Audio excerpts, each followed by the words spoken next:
Oh yes, God bless you, God bless you, God bless you.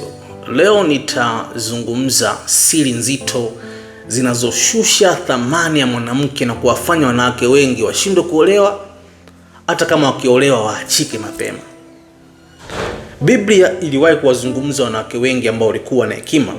Ukizungumza juu ya mke wa Ibrahim, Sarai, ambaye alibadilishwa jina akaitwa Sara.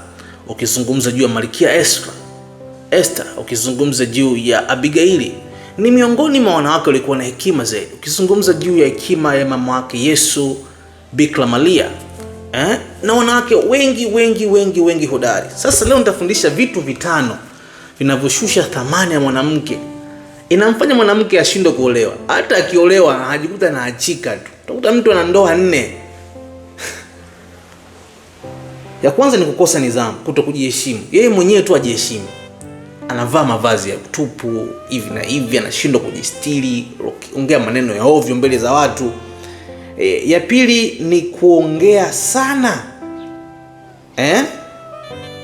pasipo vitendo kuendana na maneno yake. Utakuta mwanamke anasambaza maneno ya uongo mtaa mzima, anasambaza uchochezi mtaa mzima, anasambaza chuki mtaa mzima, umbea mtaa mzima, anafarakanisha watu. Lakini kitu cha tatu ni ukosefu wa maadili na uaminifu.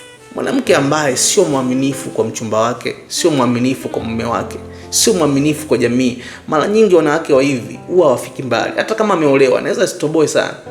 Ameolewa lakini bado ana mahusiano mengine. Kitu kibaya sana hicho.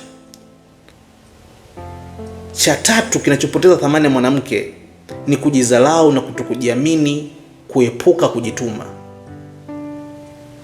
Ili uheshimike, lazima ujiamini, usijidharau, lakini usisahau kujituma. Hakuna mwanaume anayependa kuwa mwanamke ambaye ni mvivu tu, analala ndani usiku mpaka asubuhi, mchana mpaka jioni.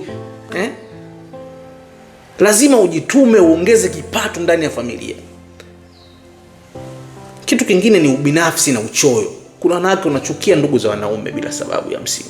Ndugu zake wakija pale yeye fresh, ndugu wa wanaume wakija hata kusalimia kosa. Hii kitu inawasababisha wengi washindwe kusurvive na kugrow. Masuala ya kishirikina.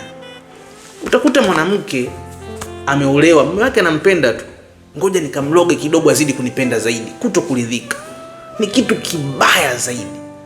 Acha hiyo tabia ili uendelee kuiokoa familia yako. Mungu wa mbinguni akubariki. Ukifanya vitu hivyo, ukaviacha, ukachagua kuwa njia iliyonyooka hivi, Mungu wa mbinguni atakuonekania kwenye safari ya maisha yako. God bless you. It's me, Levi Aziel.